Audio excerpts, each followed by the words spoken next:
विश्व गुरु बनने वाले हो कोई निशानी भी तो दो। और अगली पंक्ति जो गांव के लोग हैं वो शायद महसूस करेंगे, मेरे गांव में ये समस्या है, मैं तब गा रहा हूं। विश्व गुरु बनने वाले हो कोई निशानी भी तो दो, शौचालय तो बना दिए हैं उनमें पानी भी तो दो, शौचालय तो बना दिए हैं उनमें पानी भी तो दो। नया खून बेरोजगार है ये आक्रोश खत्म कर दो, नौकरशाही बहुत भ्रष्ट है ये भी दोष खत्म कर दो। घाटी के चप्पे चप्पे पर राष्ट्रगान का स्वर दे दो, हर विस्थापित कश्मीरी पंडित को उसका घर दे दो।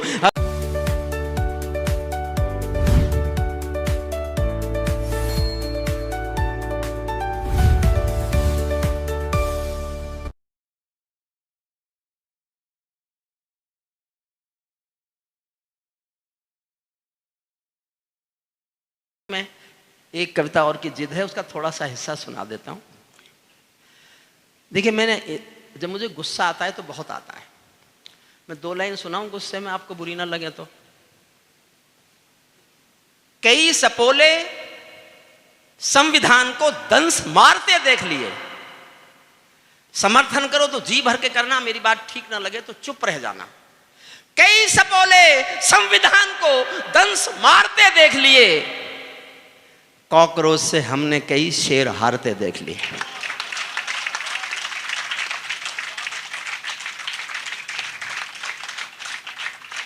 कॉकरोच से हमने कई शेर हारते देख लिए, जंतर मंतर पर हमने एक आत्मसमर्पण देख लिया, दरबारों का हमने बौने कद का दर्पण देख लिया। एक मैंने नई कविता इन दिनों लिखी है, लिखी नहीं, पूरी भी नहीं है, अधूरी सी, मैं सुना देता हूँ। कोई बोर तो नहीं हो रहा ना? देखिए, मेरे घर के कार्यक्रम में, जैसे मैंने मेरे घर का कार्यक्रम है, इसमें भी कोई दुखी और बाद में ये सोचा यार इसको सुनने का कष्ट यहाँ भी सहना पड़ा होता है। इसलिए मैं अपने घर पे कभी लोग इकट्ठे होते हैं तो मैं अपने मुंह से कुछ भी नहीं सुनाता, वरना कई बार एक ने कहा था ये घर बुलाता है और सुनाता है वो मैं सिर्फ घर पे सुमनेश को और श्याम को ही सुनाता हूँ, क्योंकि मैं इनकी सुनता हूँ। जब मैं इनकी बहुत गलत बात सुन लेता हूँ तब मैं इनको अपनी भी गलत बात सुनाता हूँ। इसलिए इनका कहना इसलिए मान रहा हूँ कि रहना तो इन्हीं के साथ है। विजयपाल भैया, आप फिर से कुछ बनो और इसको अपने साथ ले जाओ आसमान के तारे नहीं तोड़ता मैं, कि मैं जब से थोड़ा दिन पिछले दिनों बीमार हुआ था तो तब से थोड़ा सा गले पे असर है। और आश्चर्य करेंगे आप, मैं कल बेंगलोर में था, 4000 लोग हिंदी की कविता सुनने आए, 4000। और सुबह के 4 बजे तक वो कवि सम्मेलन चला, मैंने 2:30 बजे से 4 बजे तक कविताएं पढ़ी। टिकट खरीद के आए, टिकट आप आश्चर्य करेंगे, 10-10 हजार रुपए का टिकट था। उन्होंने 3 करोड़ रुपए किसी अस्पताल को बनाने के लिए इकट्ठा किया, एक संस्था ने, जैनियों की कोई संस्था थी। इस कल्पना को हम अपने शहर में नहीं जी सकते। हमें तो 500 का हॉल भरने के लिए भी जो जो करना पड़ता है, ये श्याम जानता है, सोमनेश जानता है। और उसने शर्त लगा रखी है, कोई भी कार्यक्रम करो, खाना नहीं होगा तो हम कार्यक्रम नहीं करेंगे। उसके लिए खाना महत्वपूर्ण, अभी भी खाने पे जोर दे रहा था ना। पितरों के नाम पे करो, माता के नाम पे करो, पिता के नाम पे करो, कुछ भी करो, खाना करो। चलो उनकी थ्योरी है, मैं उनको बहुत समझाने की कोशिश करता हूँ कि लोग केवल खाना खाने आए, ये विचार ही गलत है। लोग कविता सुनने आए, इस विचार को हम बल कैसे दें? आसमान के तारे नहीं तोड़ता मैं, चंदा जुगनू, आसमान के तारे नहीं तोड़ता मैं, जुगनू चंदा मामा नहीं जोड़ता मैं भारत के अंतर मन को गाता हूँ, फुटपाथों के जनगण मन को गाता हूँ, दरबारों के दम पर नहीं टिका हूँ मैं, महलों की चौखट पर नहीं बिका हूँ मैं। कोई मेरा भाव लगाने आता है, कोई मुझ पर दाव लगाने आता है, सत्ता और विरोधी सब बहलाते हैं, कभी कभी दोनों मुझकर धमकाते हैं, कभी कभी दोनों मिलकर धमकाते हैं। मैं हरिओम पवार किसी से डर जाऊं, इससे तो अच्छा है कि मैं मर जाऊं, इससे तो अच्छा मैं हरिओम पवार किसी से डर जाऊं, इससे तो अच्छा है कि मैं मर जाऊं। सिंहासन वाले पंखों से उड़ता नहीं मिलूंगा मैं, राजमहल के कालीनों से जुड़ता नहीं मिलूंगा मैं, दरबारों की मेहरबानियों का मोहताज नहीं हूं मैं, चरण वंदना करने वालों की आवाज नहीं हूं मैं जलते चंदन बन के लपटों का दिव्य उजाला हूं, मैं जलते चंदन बन के लपटों का दिव्य उजाला हूं, और शहीदों की पावन गाथाएं गाने वाला हूं, और शहीदों की पावन। मैं बनारस था पिछले दिनों, तो मेरे घुटने में चोट थी, मैंने कुर्सी मांग ली, इसीलिए आई थी कि मैं खड़ा होकर पढ़ नहीं सकता, आगे अगर स्टैंड हो तो पढ़ सकता हूं। मैंने बैठने के लिए कुर्सी मांगी, तो मेरे एक साथ प्रोफेसर था जो मेरठ कॉलेज में, वो रिटायर होकर बनारस चला गया था, पीछे से बोला, सर आप बूढ़े हो गए अब।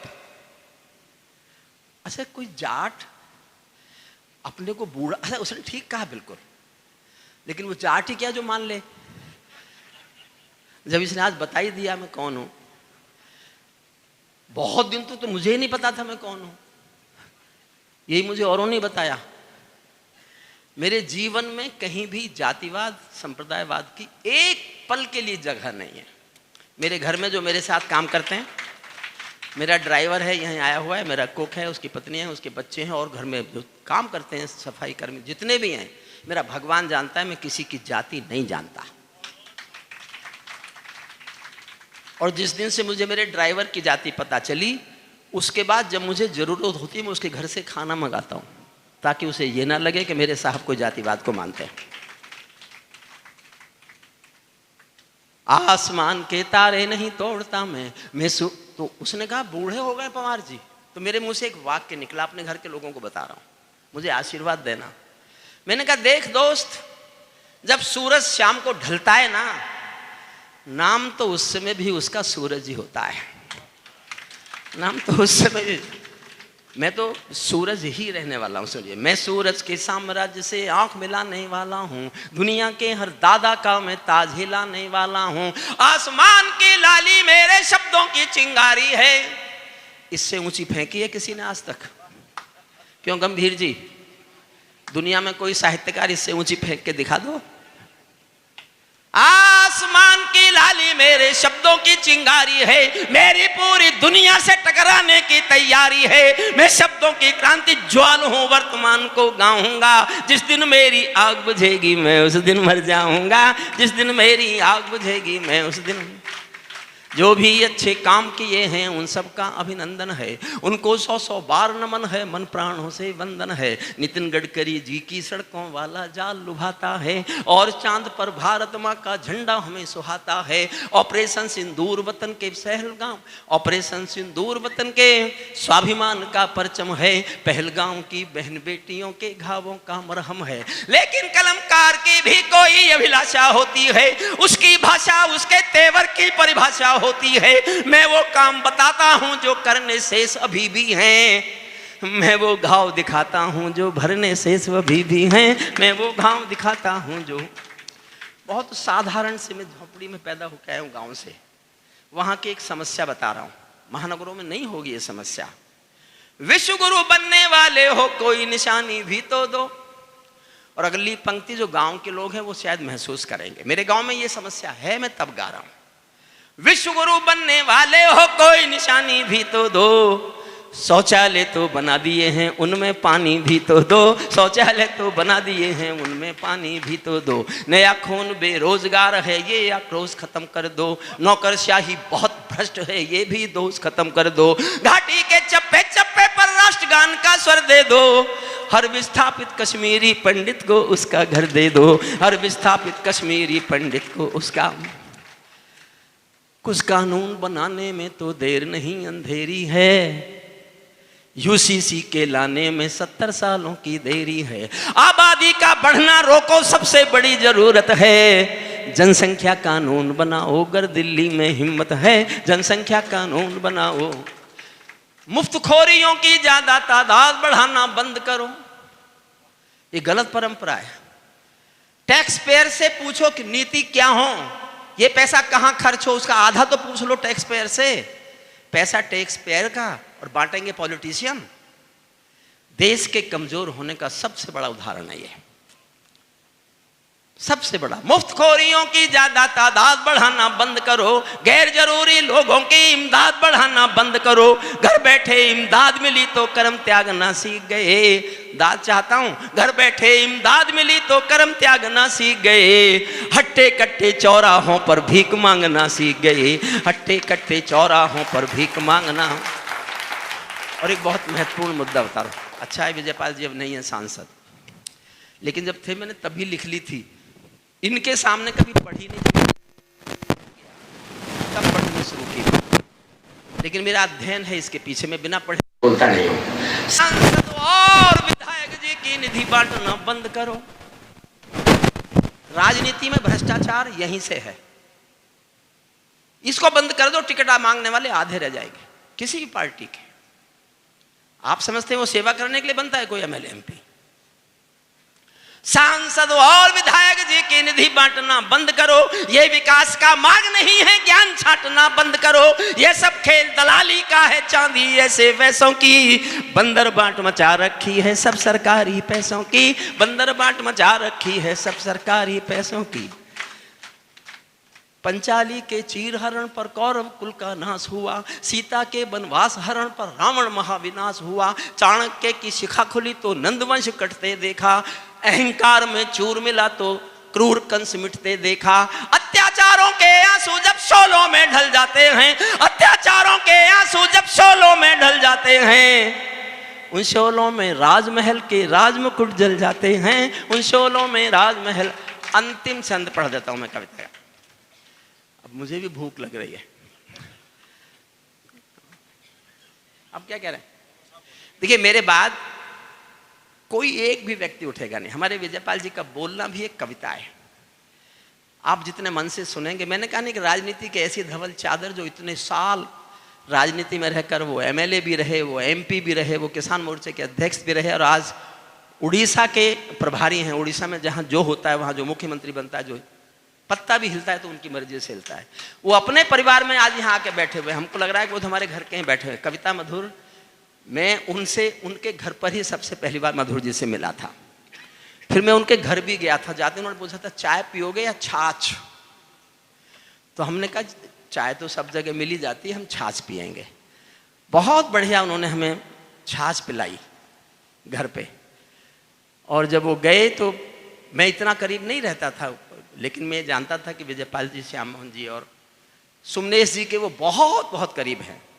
और मुझ पर उनका व्यक्तिगत एहसान ये है, कविता बेटिया आप भी शायद नहीं जानती, उन्होंने एक मधुर कॉलोनी काटी थी।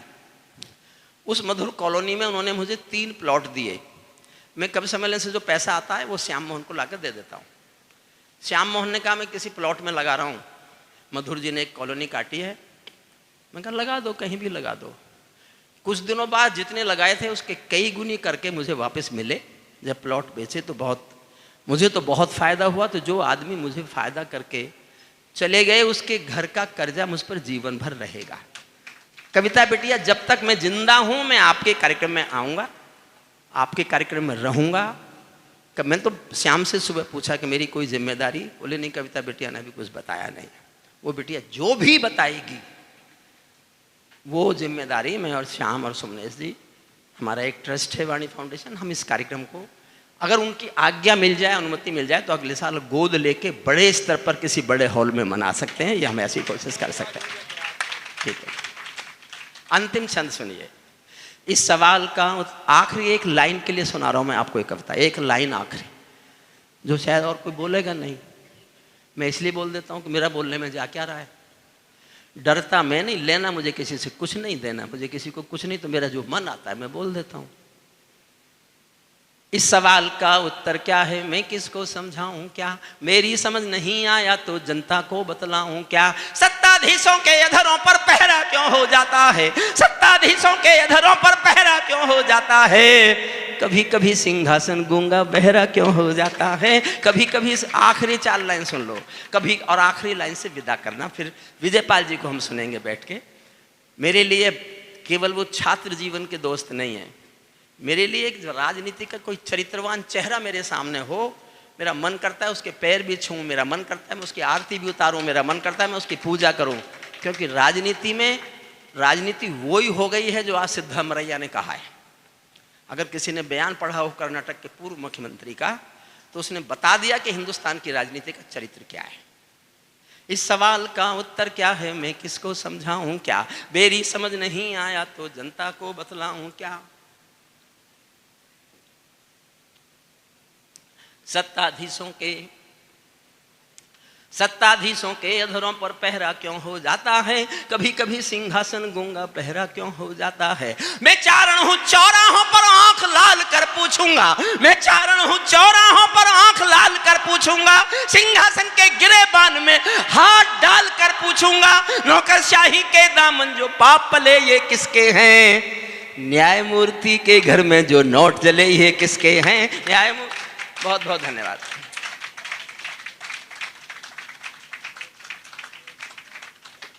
बहुत बहुत धन्यवाद सर, आदरणीय पवार साहब। मैं निवेदन करता हूं हमारे आज के